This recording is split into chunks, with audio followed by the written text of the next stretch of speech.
तो आइए एक और देखते हैं पास्ट टेंस का एक और प्रकार जो पास्ट कॉन्टिन्यूअस टेंस होता है। पिछले वीडियो में हमने उसका पहला प्रकार देखा, अब हम उसका दूसरा प्रकार देखने वाले हैं। ठीक, जो होता है पास्ट कॉन्टिन्यूअस टेंस। इसकी पहचान कैसे होगी, किस तरीके से हम पहचानेंगे कि ये जो सेंटेंस जो लिखा हुआ है वो पास्ट कॉन्टिन्यूअस टेंस का है या नहीं। ठीक, तो ऐसे पहचानने के लिए हम क्या करते हैं कि उसमें हम क्या देखते हैं, क्रिया के अंत में रहा था, रही थी, रहे थे या रही थी, अगर रहता है ऐसे वर्ड को पास्ट कंटिन्यूअस में माना जाता है। ठीक, इसमें जो होता है वाक्य की बनावट कैसे होती है, बात करें इसके स्ट्रक्चर की। ठीक, स्ट्रक्चर जो होता है इसका सब्जेक्ट के साथ वाज और वेयर लगता है।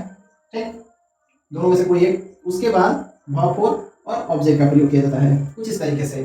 अब ये हम इसमें ये भी जान लेते हैं कि वाज किसके साथ लगेगा, वेयर किसके साथ लगेगा। वाज जो है वो आई, ठीक, और थर्ड पर्सन सिंगुलर के साथ लगता है, थर्ड पर्सन सिंगुलर के साथ लगता है। ठीक, जैसे कि मैं बाजार जा रहा था। ठीक, I was going to market. ठीक, इस तरीके से वर्षा हो रही थी, it was raining, it was raining. तो इस तरीके से हम वाक्य का अनुवाद भी कर सकते हैं और वाज और वेयर का प्रयोग भी देख सकते हैं। जैसे कि एक और लिखते हैं, तुम घर जा रहे थे। ठीक, तो इसका अनुवाद क्या होगा, you were going home, going to home. ठीक, इस तरीके से हम कर सकते हैं इसका अनुवाद। तो यहाँ पे देख सकते हैं कि आई और थर्ड पर्सन सिंगुलर के साथ क्या लगेगा, वाज लगेगा, बाकी सभी के साथ वेयर लगता है। सिंगुलर का मतलब होता है एक वचन, एक वचन। ठीक, एक वचन।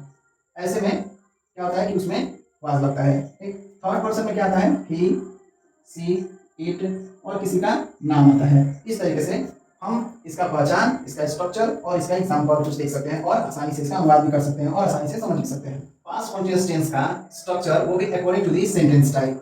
सेंटेंस टाइप के अनुसार हम क्या जानेंगे, उसका स्ट्रक्चर। जैसे कि पहला टाइप है अफर्मेटिव सेंटेंस। अफर्मेटिव सेंटेंस में इसका स्ट्रक्चर जो होता है वो होता है सब्जेक्ट, वाज, वेयर, वर्ब और ऑब्जेक्ट होता है। ठीक, सब्जेक्ट, वाज, वेयर और वर्ब और ऑब्जेक्ट होता है। इसका एग्जांपल हम देखेंगे।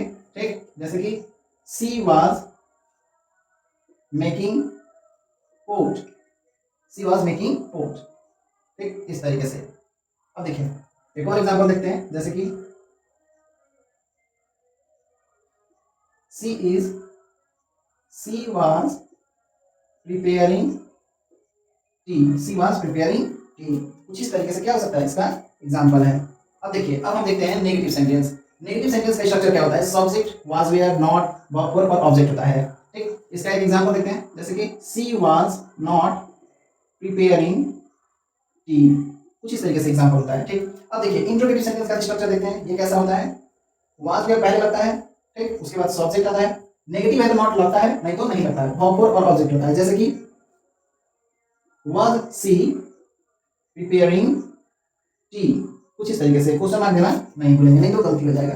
ठीक, अब देखते हैं WH वर्ड में। WH वर्ड का स्ट्रक्चर होता है, WH वर्ड होगा पहले was वेयर होगा, सब्जेक्ट होगा, नेगेटिव होगा तो नॉट लगाएंगे, नहीं तो नहीं लगाएंगे, वर्ब और ऑब्जेक्ट देंगे, वर्ब और ऑब्जेक्ट देंगे। इसका एग्जांपल देखते हैं।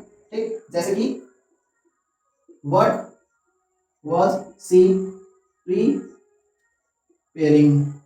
ठीक, कुछ इस तरीके से, इस तरीके से इसका एग्जांपल होगा। ठीक, तो हमारा जो पास्ट कंटिन्यूअस टेंस का जो sentence type, according to sentence type structure जो है कुछ इस तरीके से चारों सेंटेंसेस का टाइप और उनका एग्जांपल स्ट्रक्चर के साथ उनका एग्जांपल भी दिया गया है, जिसमें आपको समझने में और भी आसानी होगी।